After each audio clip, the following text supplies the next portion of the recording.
Halo semuanya, selamat pagi, selamat siang, selamat sore, dan selamat malam bagi kita semua yang menonton video ini. Pada kesempatan kali ini, kami dari kelompok 9, KPC 5, untuk mata kuliah Pendidikan dan Kewarganegaraan akan membahas topik terkait virus corona atau yang biasa kita kenal sebagai COVID-19. Namun, sebelum kami membahas tentang topik tersebut, izinkan kami untuk memperkenalkan diri terlebih dahulu. Perkenalkan, nama saya Patricia Belinda Halim, atau yang biasa dikenal atau dipanggil dengan Ellen, dengan NRP 130318006. Halo semua, nama saya Gilbert Ferrell dengan NRP 130218036. Perkenalkan, nama saya Gilbert Hartanto dengan NRP 13021180333. Hai, nama aku Tasya Angela, NRP 130318086.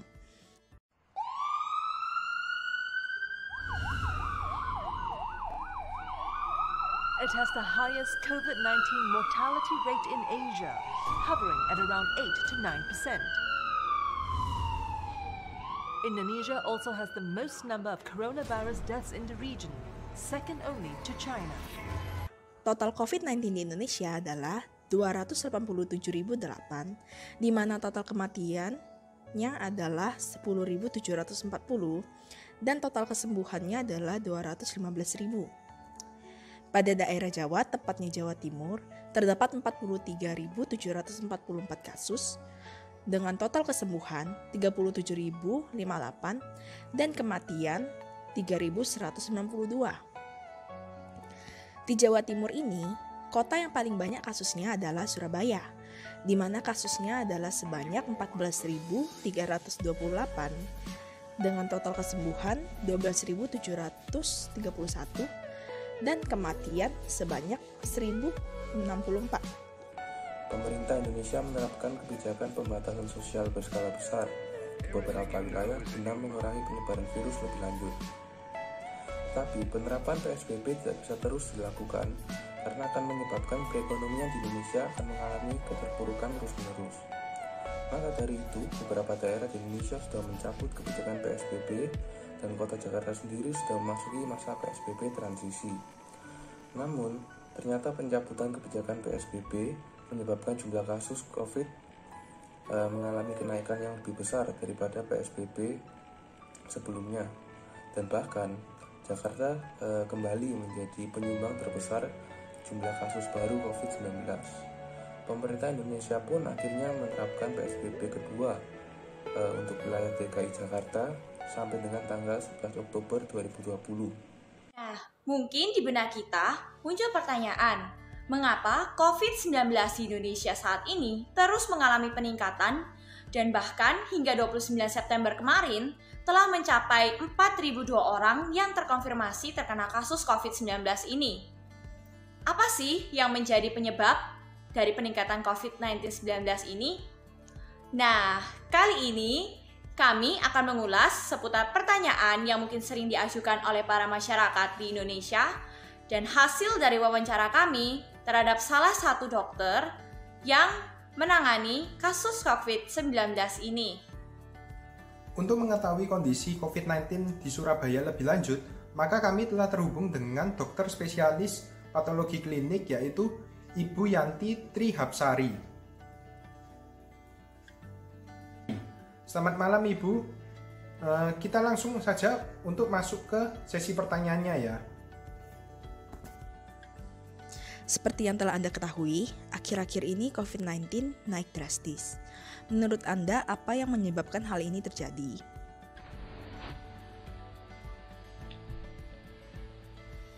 Yang menyebabkan peningkatan sangat drastis penderita COVID akhir-akhir ini yaitu terutama karena tingkat kepatuhan masyarakat masih belum terpenuhi, masih kurang disiplin dalam menjalani protokol-protokol kesehatan. Menurut Anda, seberapa bahayanya COVID-19 ini? Tingkat bahaya COVID menurut saya ya sangat bahaya karena kan COVID ada yang penderita COVID itu ada yang tanpa gejala. Justru itu yang menjadi sumber penularan terbesar untuk saat ini. Bagaimana keadaan lingkungan sekitar tempat tinggal Anda terkait dengan COVID-19?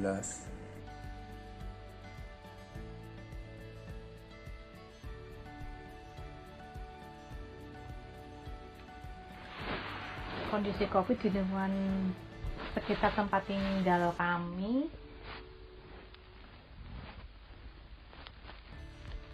masih ada beberapa masyarakat atau warga yang masih belum patuh dengan protokol-protokol kesehatan tentang terkait COVID ini. Jadi masih ada beberapa warga yang terkena dampak COVID ini. Apakah ada protokol khusus mengenai penanganan COVID-19 yang diterapkan di lingkungan tempat tinggal Anda?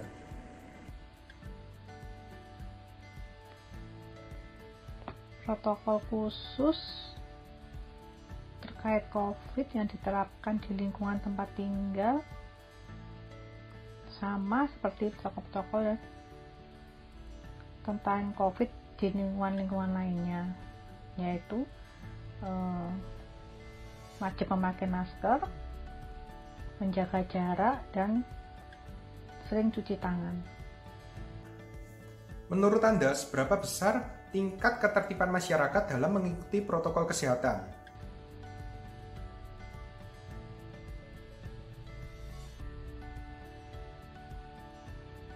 Tingkat ketertiban masyarakat dalam mengikuti protokol masih kurang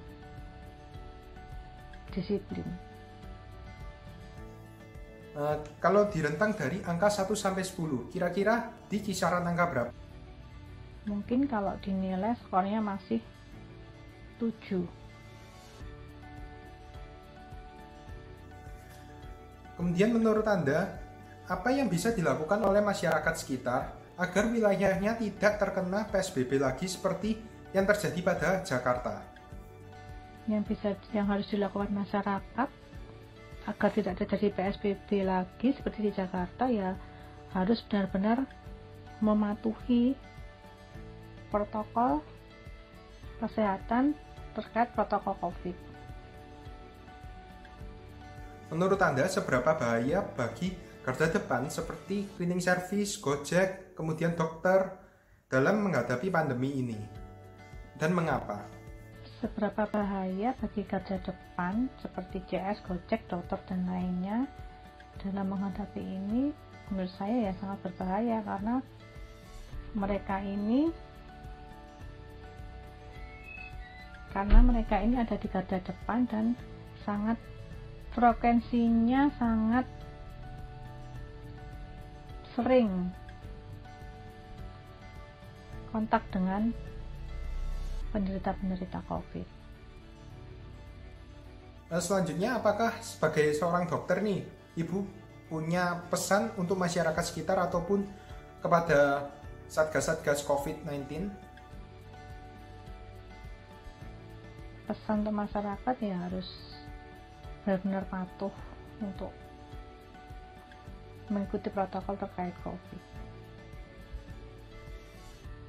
Mungkin harus diberi sanksi ya, tidak hanya sekedar patuh, tapi harus ada sanksi-sanksi khusus ketika mereka tidak mematuhi protokol tersebut.